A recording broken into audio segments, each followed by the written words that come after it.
Hello, my name is Phil Hewitt and I am the author of Outrunning the Demons, which has just been published in China. And I can't tell you how excited I am to think that my book is now in your country. And I really hope that you enjoy it. I hope you find some good, positive thoughts and feelings in there, and that it's a book that says something to you. I'm so pleased that the book is out.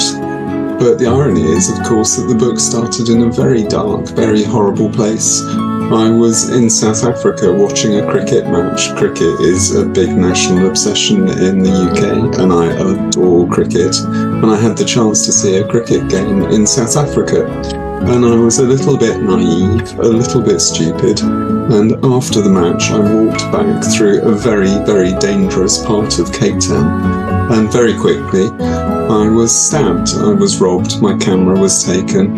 A man ran up to me, stabbed me twice in the leg, and stole my camera, and then stood there and kicked me in the back, in the ribs, broke 3 ribs, and just ran off and left me just lying there on the pavement in a lot of blood. And I was convinced I was going to die because I could feel that I was slipping away. I was definitely losing consciousness. I was losing vision. I was just lying there.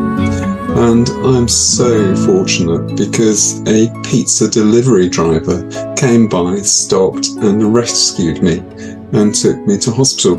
And I was given 18 stitches. I had 3 broken ribs. It was pretty traumatic, some pretty bad physical injuries. But the main thing I discovered when I came back home was the psychological impact of what had happened, and that was incredibly difficult to deal with. I was just obsessing about it all the time, thinking about all the questions that I wanted answers to, like, had this man followed me? Had he done this before? Did he do it again that day? I just wanted to know all these answers, and I think above all, I wanted to know, as I was lying there losing consciousness, how close was I actually to dying at that point? And it was just so difficult to deal with. I just followed my instincts, really. Just a few weeks, 2 weeks after the incident, still had a very badly injured leg and broken ribs. I went back to the thing that I love most, running. And even though physically I was in a bad condition, running just lifted me. It was a great way to connect with the person that I was, rather than being Phil who has been stabbed and nearly died. Once again, I was Phil who loves running. And just running gave me so much. It gave me peace of mind, it gave me mental balance, it just gave me equanimity, it gave me a sense of peace. And it stopped all those questions to an extent. And life started to resume, I started to heal, and I think it was so much through running. And I started to write down everything about that, all my thoughts about what happened in South Africa, everything. And I also wrote down about why I thought running was helping me. And then I turned it into the book that you are now reading, I hope.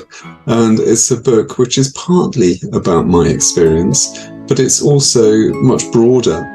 I widened the scope and I've interviewed 34 people around the world who have experienced trauma. And the thing that they all have in common is that they have all found the way back to health, the way back to a good state of mind. They have all found that through running. So it's 34 different stories, 35 if you include mine, is people who have been caught in the horror of 9/11 in New York, the horror of the Boston Marathon bombing, people who've been caught up in war in Afghanistan and Iraq, is people who've suffered horrible crime close to home, a couple of people who had a loved one murdered or were very nearly murdered themselves, or people who have suffered depression and have come close to taking their own lives, people who've suffered addiction, people who have suffered illness. And the thing is, and the thing that makes it a positive book, I think, is that these are all people who have put themselves back together through running. So it's their stories and mine. And it tells of some very difficult things, some horrible things that have happened. But I absolutely think it is a book about hope. It's a book about rebuilding. It's a book about getting yourself back on track for a good and happy life. And I've got post-traumatic syndrome, stress syndrome, PTSD.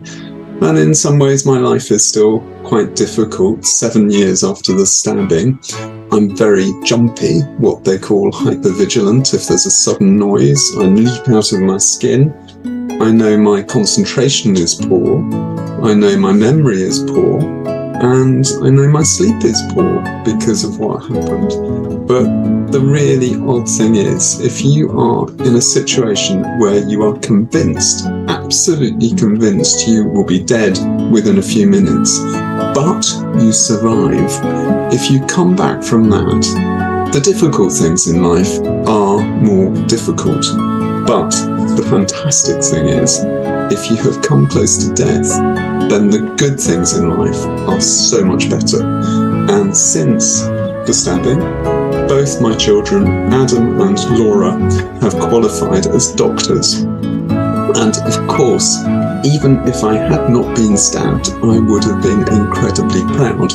But my pride is just through the roof, rocketing, because someone tried to take my life. I would have died if I had not been rescued. I was bleeding a lot.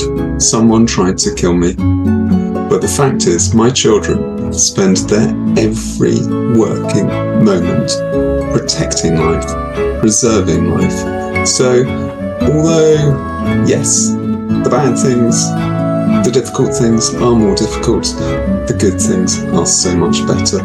And I think that's encapsulated in the title, Outrunning the Demons. It's a process, you never finish it, you are doing it all the time, but by running, you are outrunning those demons. So again, I am so pleased that the book is available in China, and I'm so grateful to you for your interest. And I would love to know, I would really genuinely love to know what you think of the book.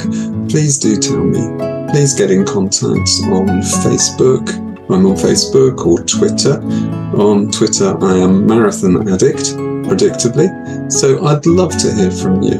And again, thank you very much for your interest. Really love to hear from you. Thank you. Bye-bye.